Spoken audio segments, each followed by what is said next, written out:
Art with Miss Strauss, 3rd grade art for October 19th through October 30th. Are you ready for Lesson 5, Sandra's Cat? This week we are going to talk about an artist named Sandra, but we're also going to talk about some fall festivals like Halloween. And it's okay if you don't do these things at your house, but it's important to know about other cultures and people. And I promise this won't get too spooky. We'll also talk about the Mexican Day of the Dead festival. These holidays happen around the same time of year, but they're definitely not the same thing. Before we get too far, let's talk about setting up your art space. Find a comfortable spot for you and your art materials. Really, the only thing you'll need right now is your school laptop or iPad. In this lesson, I will be using the optional materials. I will be using writing utensils, like a regular pencil, art supplies like colored pencils, crayons, and markers, plain white paper, and possibly some digital drawing tools. Now, this lesson is in 2 parts. This part is going to be on the computer, but the next time you have art class, you should be in the classroom. words to know. Pattern, rhythm, and festival. Do you remember when we talked about color in our lesson about the elements of art? It's okay if you didn't. We did say something about primary colors in that lesson. We said that there were primary colors, and there are only 3 of them: blue, red, and yellow. When you mix 2 primary colors together, you get secondary colors. When you mix the primary colors, yellow and blue, you get green. When you mix the primary colors, blue and red, you get purple. When you mix the primary colors, yellow and red, you get the secondary color, orange. Many people from Mexico speak a different language called Spanish. Since we are talking about the Mexican holiday, the Day of the Dead, I thought that we should also see if Señora Alicia could talk to us about different colors in Spanish. Are you ready? Hola, ¿vamos a cantar? Hola, hola, ¿cómo estás? Mira, escucha y entenderás. Hola, hola, ¿cómo estás? Bienvenidos a Arte y Más. Hola, Susana. Hola, señora Alicia. Hola, niños y niñas. Hola means Mira, hello. escucha y contesta. Tengo pinturas. Son 3 colores, ¿verdad? Rojo, The 3 primary amarillo colors, red, y azul. yellow, blue. Son los 3 colores primarios. Colores 3 primarios. primary Voy a colors. mezclar amarillo, Yellow, amarillo con rojo. red, Y ahora tengo el color... Sí, New color. anaranjado. Muy bien, el color anaranjado. Ahora voy a Orange. mezclar amarillo, yellow, el color amarillo yellow, con el color azul. the color blue, Y tengo entonces el color verde. Muy bien, el color verde. Bien. very good, the color Ahora green. voy a mezclar el color azul y el color rojo. ¿Verdad? Red, Un poquito de rojo. Y un poquito de azul. and the color blue, Voy a tener otro color. Y este color es el color morado. El the color color purple, morado. purple, El color morado. Bien. the color purple. Entonces tenemos Good. colores primarios. El color Primary colors. rojo. El color Red. amarillo. Y el Yellow. color azul. Y los Blue. colores secundarios. Morado. Secondary colors, anaranjado Orange. Verde. Muy Green. bien. Ahora vamos a Very mirar. good. Mira. Hopefully you remember our lesson about the elements of art. Pattern is not an element of art, but instead a principle of design. Pattern is when the same combination of shapes and colors and lines are used throughout an area or entire work of art. The same combination is repeated in order. Pattern can be made with shapes. Maybe you've made patterns in art class, or maybe you've made patterns in math class. A pattern might be green triangle, orange square, green triangle, orange square. That's an example of a pattern. Rhythm is another principle of design. It is very similar to pattern because shapes, lines, and colors are repeated. However, the combination or repetition of the elements does not have to be in a certain order. Notice that these triangles are used all throughout. However, there is no pattern to the color. This is rhythm. The next word is festival. What do you think that word means? A festival is a day or period of celebration that is often part of a tradition. Not everyone celebrates festivals or holidays, and some people celebrate the same type of holiday or festival in different kinds of ways. It's okay to talk about festivals or holidays that we don't participate in, as long as we are being respectful of the other people who do. Now, I don't think that I would call Halloween a festival, but it is a celebration that happens this time of year. This picture shows some Halloween decorations. What do you notice about the colors? Do you notice any secondary colors? I notice orange, purple, and green. These colors are often used together with black as decorations for this holiday. Halloween is one of the oldest holidays, and it is celebrated all around the world. A long time ago in Europe, Halloween costumes were worn as disguises to trick wandering spirits and fairies. Back then, they also believed that jack-o'-lanterns kept the spirits and fairies out of their houses. Halloween falls on October 31st. That's the end of the month. People tell spooky stories, decorate their houses, carve jack-o'-lanterns, get dressed up for trick-or-treating, and eat lots and lots of candy. Candy. While Halloween and the Day of the Dead may share some similarities, they are definitely not the same thing. What is the Day of the Dead?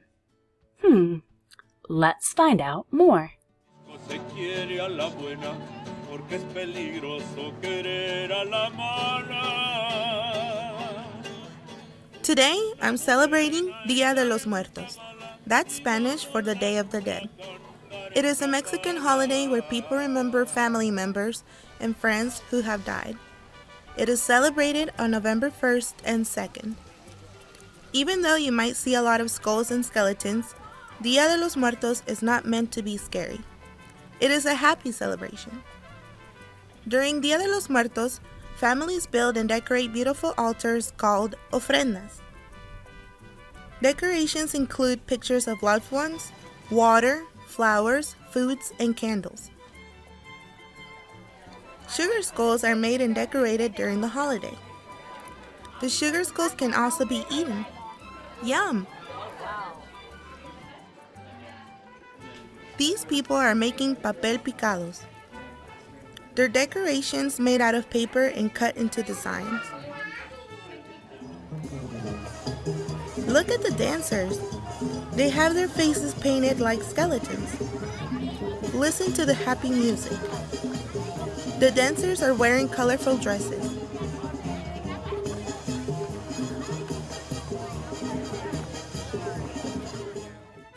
At the end of the festival, there is a candlelit parade to the cemetery to visit the altars. Wow! The altars look different at night with all the candles.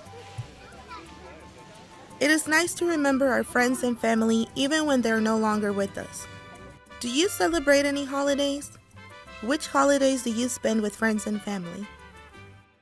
Now that we've talked a little bit about Halloween and the Day of the Dead, did you notice all of the colors that were used to decorate? The sugar skulls used in this festival are very colorful. What colors do you see? I see orange, green, blue, red, purple. There are so many flowers in this decoration. I wonder where they found so many orange, purple, and red flowers. It looks like there are some black beans and seeds in this decoration. Did you notice all of those orange flowers? They're in so many of the decorations for the Day of the Dead. These flowers are called marigolds. Marigolds can be orange and yellow, or a combination of both. I have some marigolds growing by my house. Do you have any marigolds growing by where you live? Or maybe you've seen them growing in other places. In our lesson this week, we talk about Sandra's cats. Now, I'm in Schoology because our lessons in this folder, Optional Extras for Lesson 5, talks about her cats. If you'd like to see some up close or follow these instructions, these are here for you. Hopefully they can help you to draw your own. Here is my cat in that style. Notice all the different color and pattern and rhythm that happens throughout. It is also a very flat looking picture. It doesn't look like it's 3D at all. I wasn't trying to make it three-dimensional. I have things in the background, like all of this detail. And even though, like these marigolds, it's okay if they don't look real. I'm not trying to make it real. I'm trying to make it have a feeling. So, to start, I'm going to have my paper in portrait mode. That means it is short on the top and long on the sides. That way I can have this nice big face. Now, I've used, in mine, a pencil to start my lines, and then I traced some of them with a marker, but this is all done with different crayons and overlapping the crayons to get different colors. Now, I just used a plain piece of white paper, and you don't have to follow along now. We're going to try and do this over 2 weeks. So, part 1 is drawing the outline of our cat, and then week 2 we'll be finishing the details. But it all starts about the same. So first, I have my paper in portrait mode, long on the side, short on the top. And I'm going to have my cat is going to have a big face. How big? I'm going to start by using my hand to measure. I'm going to put my hand kind of towards the top of the paper, but mostly in the middle. And I'm going to use this pencil because it's a really soft lead and makes a dark mark on the paper. But you can use a regular paper and just press lightly. You really don't want anybody to see these marks. These are just for you. But I want you to be able to see mine. So I'm going to put a dot here and a dot here at the behind my hand. Now I'm going to imagine my cat's head is about this big. And it's going to go around and around. Let me move my hand out of the way. And then connect to this dot, to this line, and this dot to this line.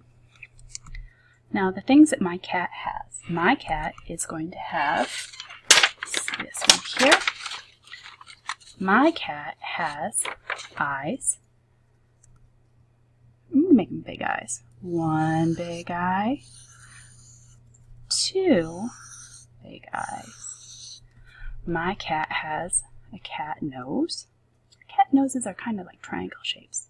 So I'm going to draw kind of a triangle shape there. My cat has ears. It kind of looks like an alien, doesn't it? My cat has triangle ears. 1, 2.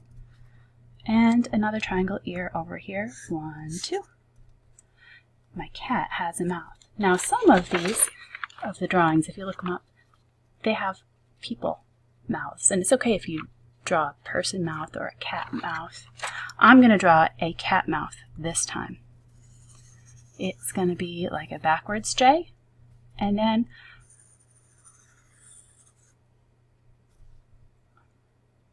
excuse me, I'm upside down. So I'm drawing upside down and backwards. I know that you can't see that, but it's a J and a backwards J to make the mouth. And then in the eyes, I'm going to make another circle for the pupil. And cats have like a slit for their inside their eyes. And there's the pupil. We're going to do that. 1, 2. And if you're drawing this with a pencil, you don't want your lines to be dark. But if I drew with a pencil, you probably couldn't even see it. It doesn't show up on the screen. So when you do this, you should be pressing with very light pressure. Now the next part of my cat has a body. Here's his shoulders. I'm going to go here and curve down straight to the bottom of the paper. Ready? And I'm going to do the same thing on this side. Now, there's my cat's armpit. And my cat's arm is going to be on this side. And the other arm is there. Now the next part, I'm going to draw a tail. I want my tail to be big. It's going to stop about right there. I'm going to draw a curved shape. It's like an arch. And then my tail is going to go down there. And then this one is kind of behind his head because it's a wide tail. And then start here and stop at a shoulder. Now I can go back and add all kinds of lines for my cat. I'm looking for lots of lines and different shapes. Maybe some geometric looking rectangles here. Maybe some bone looking shapes here. Some triangles here. What you're going to do today is not add color, but go in and add that rhythm and pattern. Just continue adding lines to fill in your cat. There's no right or wrong way to do this. I like to be symmetrical. So whatever I do on one side, I'm going to do on the other. And just continue following those shapes to fill in your page. You can do things to the background or just leave it solid for colors. Again, there's no right or wrong way to do this. I'm just going to go ahead and fill in as much as I can with some of these lines so I can start making my patterns. He kind of looks like a raccoon, doesn't he?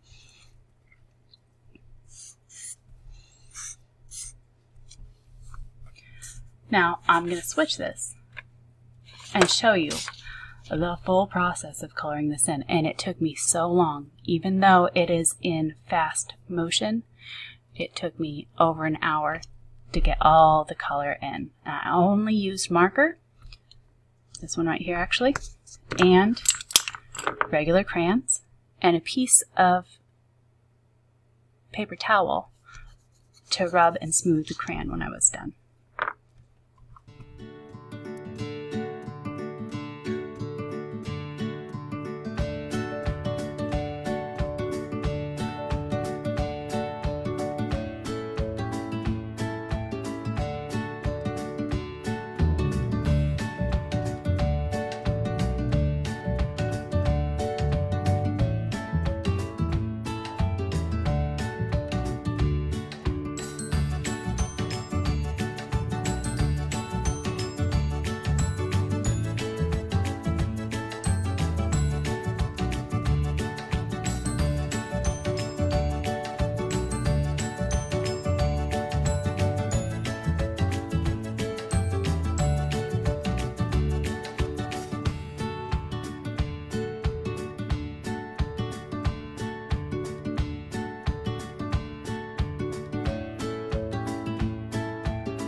Thanks for practicing art with me.